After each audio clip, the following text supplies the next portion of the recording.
사랑합니다. 담임 목사가 저녁 예배 설교하면서 타이도 하지 않고 자켓도 입지 않은 것에 대해서 송구하게 생각합니다. 그리고 몽골팀에 송구하게 생각하는 건 몽골팀 옷이 아니라 일본팀 옷을 입었다는 게 많이 송구합니다.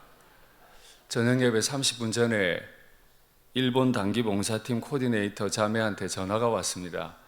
목사님, 옷을 드리고 싶은데 예배 전에 드릴까요? 예배 후에 드릴까요? 제가 뭐라고 해야 되겠습니까? 옷이야 뭐 예배 전에 받아도 되고 후에 받아도 되지. 목사는 센스가 있어야 됩니다. 왜 예배 전에 전화를 했을까? 가지고 오세요. 근데 청년들이 몇 명이 같이 왔어요. 그래서 제가 말했습니다. 설교 때 이 옷을 입겠다. 그랬더니 아주 기뻐하면서 하는 말이 그러려고 왔습니다. 그러면서 하는 말이 코디네이터가 직접 디자인했대요. 참 마음 담은 옷을 제가 입을 수 있어서 너무 감사합니다. 몽골 너무 슬퍼하지 마세요. 뭐 제가 뭐라고 몽골 옷 안 입었다고. 근데 서운하네요. 왜 몽골은 저한테 옷을 안 주는지.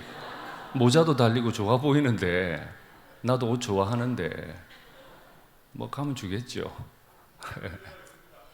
예, 뭐라고요?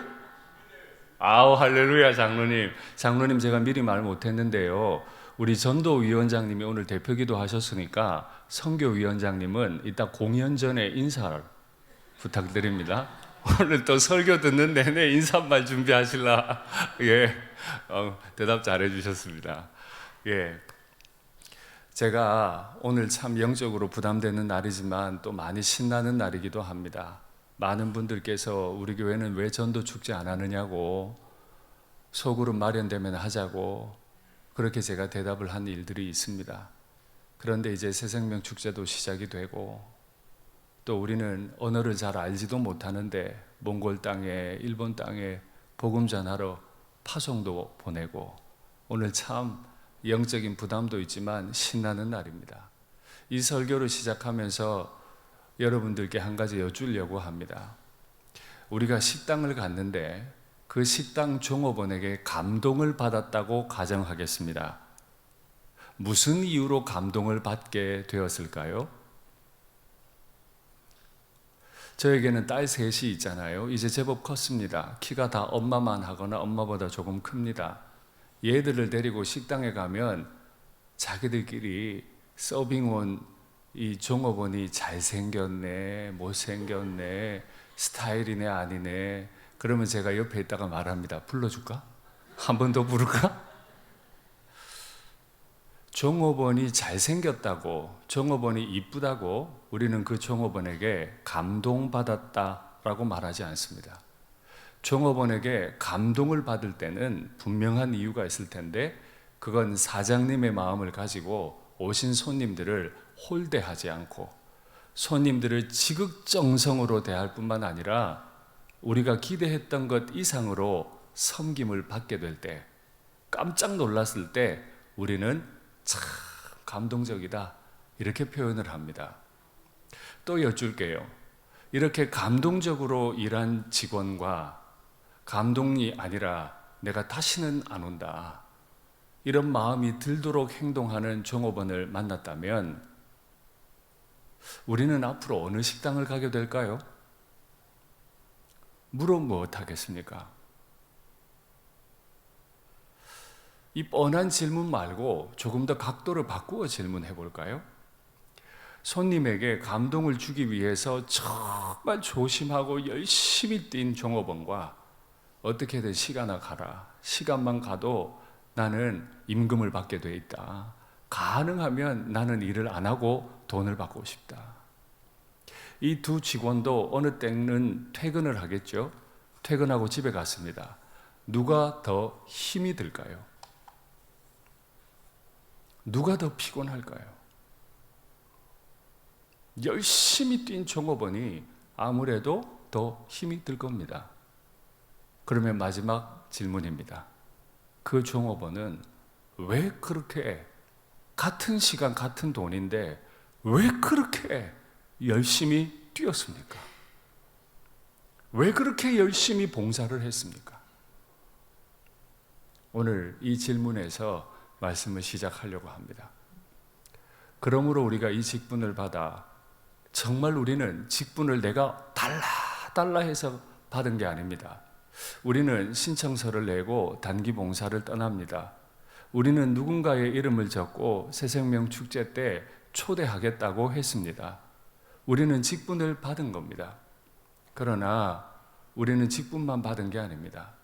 낙심하지 않을 사명도 함께 받았습니다. 사명을 감당하다 보면 낙심할 일이 있습니다. 고되기도 합니다. 나 혼자 별난 것 같기도 합니다. 왜 이렇게 수고해야 하나 싶기도 합니다. 뿐만 아니에요. 바깥에서는 우리를 낙심할 수많은 이유들을 제공을 합니다. 그래서 결국에 전도의 아름다운 사역들, 선교의 아름다운 헌신들을 우리로 하여금 포기하고 주저앉게 만들어 버립니다. 그게 바로 마귀의 노림수죠. 이런 노림수가 분명함에도 우리가 열심히 사역해야 하는 이유가 있습니다. 아무도 전도가 안 된다 그래도 전도를 하려고 하고, 우리가 돈을 붓는 것 이상으로 열매가 있는가 때로는 부정적인 생각도 들었지만, 선교 현장에 가서 보면 정말 거기서 우리가 할 수 있는 일들이 있고 우리가 배워오는 일들이 있기 때문에 우리는 낙심하지 않고 선교의 현장으로 갑니다. 왜요? 말씀 볼까요? 그 중에 이 세상의 신이 믿지 아니하는 자들의 마음을 혼미하게 하여, 멀쩡하게 돌아가는 것 같지만 사실 세상은 이 세상의 신에 의해 마음이 혼미해져 있습니다. 그리스도의 영광의 복음의 광채가 비치지 못하게 함이니, 우리는 그냥 이 세상을 살아갈 뿐이지만 눈에 보이지 않는 하나님이 계시죠. 우리는 그냥 이 세상을 살아갈 뿐이지만 눈에 보이지 않는 마귀도 있을 겁니다. 이 마귀가 사람들의 눈을 어둡게 해버려서 혼미하게 만들어서 복음을 받지 못하게 한다면 우리는 아무 일 없는 듯 그냥 지내야 할까요? 아니면 그들의 눈을 밝혀내야만 할까요? 이 혼미해짐, 이건 전 세계적인 현상입니다. 대한민국이나 일본이나 몽골뿐 아니라 전 세계적인 현상이에요. 최근에 제자반에서도 나눈 일이 있습니다만은 전 세계적으로 혼미해진 일이 있어서 잠깐 소개하려고 합니다. 기사를 보시죠. 조선일보 기사인데요. 지난 2분기 한국의 결혼 건수와 출생아 수가 모두 증가했다고 통계청이 28일 발표했다. 혼인은 전년 동기 대비 17% 늘어난 5만 5,910건, 정말 많이 늘어났죠. 참 감사한 일입니다. 출생아 수는 1.2% 증가한 56,838명으로 집계됐다. 아울러 이날 발표된 2023년 출생 통계에 따르면 지난해 전체 출생 중 비혼 출생 비율, 결혼 관계 밖에서 아이가 태어난 비율, 이게 5%에 육박한대요. 100명의 아이가 이 나라에서 태어나면 그 중에 5명의 아이는 결혼 관계 밖에서 태어난 아들이래요. 여러분, 이거 엄청난 통계 아닙니까? 역대 최고를 기록했다. 혼인관계 밖에서 태어난 신생아가 1만 900명으로 전체의 4.7%였다. 아이가 태어났는데 엄마 아빠가 정상적인 혼인관계가 아닌 거예요. 그 아이의 인생이 행복할까요? 행복을 기대하기가 많이 어렵습니다. 다음 볼까요? 경제협력개발기구에 따르면, 우리는 무슨 통계만 내면 자꾸 OECD를 기준으로 삼아요. 왜냐하면 선진국들의 모임이니까. 2020년 기준 비혼 출생 비율은 프랑스 62.2%. 프랑스의 한 해에 100명의 아이가 태어나면 그 중에 결혼관계 밖에서 태어나는 아이가 62.2명. 영국 49명, 미국 41.2명, 호주 36.5명 등으로 대부분이 한국을 크게 웃돈다. 근데 기준이 OECD니까 우리가 좋다는 말입니까? OECD 국가가 좋다는 말입니까? 기사의 흐름을 보면 뻔한 거 아닙니까? OECD 따라가야 된다는 소리예요. 혼미해진 거 맞죠? 혼미해졌어요. 또 볼까요? 프랑스는 태어날 아이의 알 권리 보장과, 역시 프랑스는 대단한 나라예요. 태어날 아이의 알 권리까지 존중해요. 무분별한 정자 기증의 문제도 막아야지. 그래서 아이가 성인이 된 후에는 정자 기증자의 신원을 확인할 수 있도록 했고, 정부가 정자 기증자 신원 데이터베이스를 직접 관리하는 등의 보안 장치를 두었다. 그래, 아이는 태어났는데 아빠의 사랑을 받을 권리는 어디 가버렸고, 나한테 정자를 줘서 날 태어나게 한 아빠가 누군지만 알면 된다는 얘기입니까? 그러면 되는 거예요? 이걸 선진화된 모습이라고,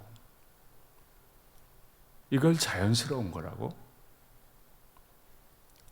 진짜 아이의 권리는 어디 가버렸습니까?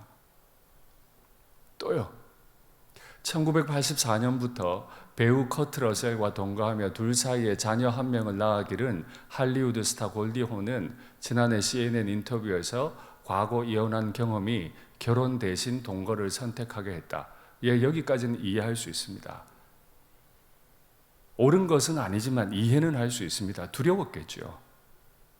이혼은 항상 추하고 돈이 많이 드는 일이다. 나는 원한다면 매일 홀로 돌아갈 결정을 내릴 수 있다는 느낌이 좋다. 그러니까 유명 연예인이 비혼 출산을 하는 것을 장려한 이야기입니다.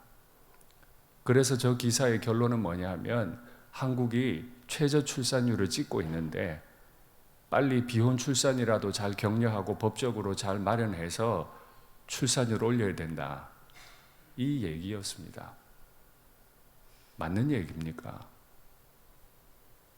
아빠는 모르겠고 엄마가 정자 그냥 구입해 와서 아기 낳고 엄마 혼자 애 기르는 게 왜 당연합니까? 아기가 강아지입니까? 근데 선진국은 다 이렇게 하고 있다고, 대한민국도 이래야 된다고, 그래야 문제가 해결이 된다고. 이건 인간이 혼자 만들어낸 작품이 아니고요, 인간의 뒤에 있는 마귀가 세상의 신을 움직여서 한 일이라고밖에 이해가 안 됩니다. 우리는 이렇게 혼미한 세상을 살아요. 그러면 세상만 이럴까요? 대한민국 이 출산율 문제만 이럴까요? 그렇지 않습니다. 통계 하나 더 볼까요? 최근 연도 기준 OECD 회원국 청소년 자살률 평균은, 제가 굳이 청소년 자살률 평균을 가지고 온 이유는 이 지역이 후곡 학원가, 대한민국 3대 학원가이기 때문에 그렇습니다. 6.0명이고 대한민국은 11.7명으로 3위이며 OECD 평균보다 2배 높다. 청소년 자살률이 가장 높은 국가는 그렇게 살기 좋다고 알려져 있는 공기 좋은 뉴질랜드 12.5명, 일본이 11.9명. 이제 우리 청년들 그 나라로 가야 됩니다. 그 나라로 가서 대학 캠퍼스에서 그 청년들에게 사형리 복음을 전해야 돼요. 그리고 대한민국이 11.7명으로 3위이고, 가장 살기 좋은 나라 1위가 뉴질랜드인데 뉴질랜드 청소년들이 세상에서 가장 많이 자살을 해요. 전 세계의 경제를 어느 때는 미국보다 더 웃돌며 주름 잡았던 일본의 청소년들이 두 번째로 자살을 하고, 이제 선진국에 가입한 명실상부한 선진국이 된 대한민국의 청소년들이 세 번째로 자살을 많이 합니다. 돈 많으면 뭐 하겠어요? 잘 살 수 있는 환경이 마련되어 있으면 뭐 하겠어요? 다음 세대들이 혼미해져서 이렇게 어두운 길을 가는데요. 그러면 하나만 여쭤보죠. 청소년들 말고 우리나라 어른들을, 대한민국 통계입니다. 대한민국 통계로 할 때 과연 어느 세대가 가장 많은 자살을 할까? 어느 세대가?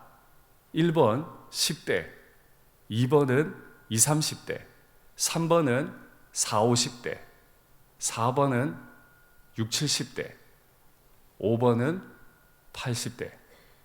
몇 번이라고 생각하세요? 몇 번? 3번. 또요. 4번. 6, 70대. 또요. 1번. 10대. 다시 보죠. 80세 이상이 가장 높은 자살률을 보이고 있고 연령이 높을수록 자살률도 높아지는 경향을 보였다. 상상도 못한 일입니다. 인생의 수고를 다 마치시고 이제 자녀들의 섬김받으며 사시면 되는 어른들이 대한민국에서 가장 많이 자살하는 세대래요. 왜요? 자식한테 부담 안 주고 싶어서, 아픈 게 싫어서. 청소년만 아니라 어른들은 어른들대로 너무 마음이 힘이 든 거죠.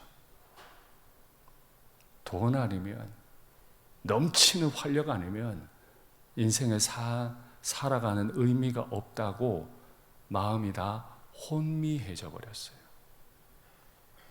이런 환경 가운데 우리는 살고 있고, 이런 분들에게 다가가서 예수님 안에 영생이 있다고 전해야 하고, 이런 분들이 있는 나라로 찾아가서 예수님 믿으라고 복음을 전해야 합니다.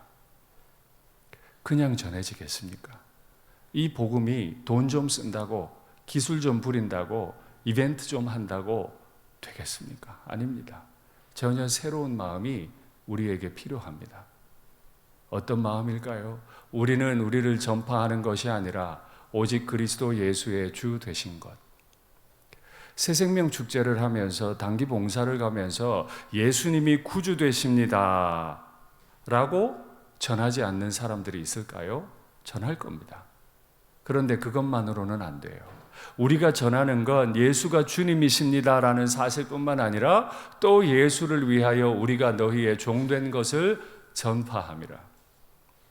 그래서 전도자가 되면 억울한 게 한두 가지가 아니에요. 내가 내 청춘을 바치고 재정을 써서 여기 선교지까지 왔는데, 내가 이렇게 자존심 굽히며 너에게 복음까지 전하는데, 내가 예수님을 믿고 영생 받으라고 증거하는데 이것만으로 안 된다는 거예요. 뭐까지? 내가 주님의 종일 뿐만 아니고 내 복음을 받는 당신의 종인 것을 내가 전파한다.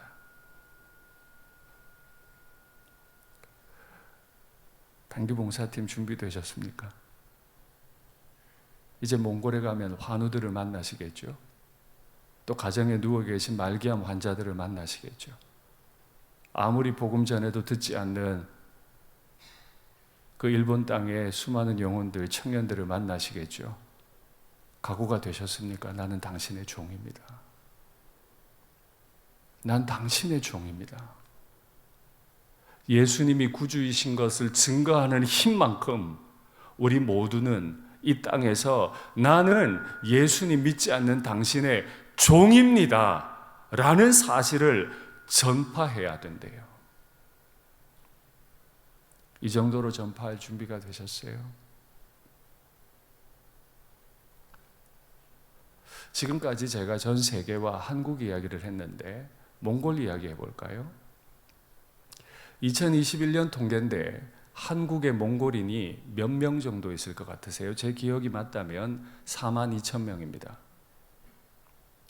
대한민국에 이사업체에 종사하시는 숫자가 4만 5천 명입니다. 그러니까 짐을 나르는 분들 4만 5천 명이에요. 그 중에 32%가 몽골인들입니다. 묻겠습니다. 왜 비행기 타면 3시간이나 걸리는 그 나라에서 비행기 타고 와서 남의 나라 이사하는 거를 도울까요? 돈이 없어서. 통계에 따르면 몽골 인구 10명 중에 1명은 대한민국에서 일한 경험이 있답니다. 사장님 했을까요? 막노동했죠. 몽골인들은 돈이 없어서 한이 맺힌 사람들이에요. 요즘은 좀 달라진 것 같은 분위기던데, 작년에 가보니까 2019년에 청년들과 함께 갔을 때 그때 이경환 선교사님이 말씀하셨어요. 겨울에 오면 숨을 못 쉰대요. 숨을 왜 못 쉽니까? 뗄감이 없어서 폐 타이어를 각 집에서 태운답니다. 그 고무를 다 태워서 연료를 만드니까 새카만 거예요. 숨을 못 쉬는 거예요. 하도 못 살아서 한이 된 사람들. 우리는 고등학교 다니며 국사 시간에 그 땅을 몽고라고 배웠습니다. 몽고. 근데 요즘 그 나라에 가서 몽고라고 발음하면 큰일 납니다. 끔찍하게 여깁니다. 몽고라는 이름은 중국인들이 붙인 이름이거든요. 그래서 몽골 혹은 몽골리아라고 불러야 합니다. 자기들이 전 세계를 지배한 역사도 있지만 한족들에 의해 지배당하게 된 역사를 매우 수치스러워하고 두려워해요. 우리는 그들에게 가는 겁니다. 일본 가지고 얘기해 볼까요? 일본에 단기 봉사 가는데 이 정도는 아시겠죠? 전 세계에서 노벨상을 많이 받은 나라죠? 몇 분이 받았을까요? 29분. 담임 목사가 상식이 많은 게 아니고 찾아봤습니다. 29분. 경제 대국이죠. 그렇게 잘 살고 전 세계 학문을 주도하는 일본 땅에 우리가 왜 가죠? 언젠가도 말씀드렸습니다만 일본 땅에는 신사가 12만 개가 있습니다. 그 나라의 신의 숫자는 800만 가지입니다. 쓰레기에도 신이 있다고 믿어요. 아까 통계 보셨죠? 그 나라 청소년이 전 세계에서 3번째로 자살을 많이 해요. 여러분들이 그들을 만나러 가는 겁니다. 그냥 가서야 되겠습니까? 몽골을 가든 일본을 가든 한국 교회를 향해 돌을 던지고 교회에 더 이상 소망이 없다고 말하는 대한민국 국민들을 향해서 복음을 전하고 교회 오라고 하든 이게 그냥 되겠냐고요. 당연히 반발이 있죠. 마귀가 뒤에서 다 조종을 하고 있죠. 우린 그걸 알고 가는 거죠. 그러니 그냥 안 돼요. 예수의 주되심과 우리가 너희의 종됨을 전파하려 할 때 무엇을 걸어야 할까요? 말씀 보죠. 우리가 항상 예수의 죽음을 몸에 짊어짐은 예수의 생명이 또한 우리 몸에 나타나게 하려 합니다. 우리는 비교적 안전한 나라로 갑니다마는 또 대한민국 국민들이 우리를 해하지 않겠지만은 우리의 마음은 예수의 죽음을 짊어지는 마음이어야 한다. 우리 살아있는 자가 항상 예수를 위하여 죽음에 넘겨지면 죽음에 넘겨져요.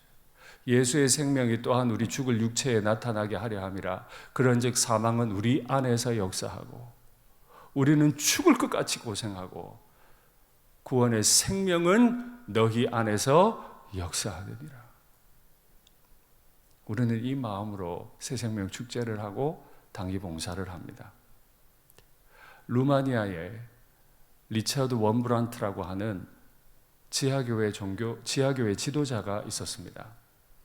제가 부임하던 해에 한 번 소개해드린 내용이기도 한데 루마니아가 공산화되었을 때 그 공산화된 정부 아래서 지하교회를 이끌다가 정말 큰 고통 당하시고 14년 옥살이 하셨던 리처드 원브란트 목사님. 그분이 자신이 감옥에 갇혔던 이야기를 책으로 펴냈었는데 그 중에 일부를 한번 소개합니다. 그것은 거래였습니다. 우리는 전도하고 대신에 그들은 우리를 매질하는 것입니다. 내가 전도하고 그들은 매질하고 우리는 행복하게 전도했고 그들은 행복하게 우리를 때렸습니다. 그래서 모든 사람들이 행복할 수 있었습니다. 여러분 저 말이 이해가 되세요?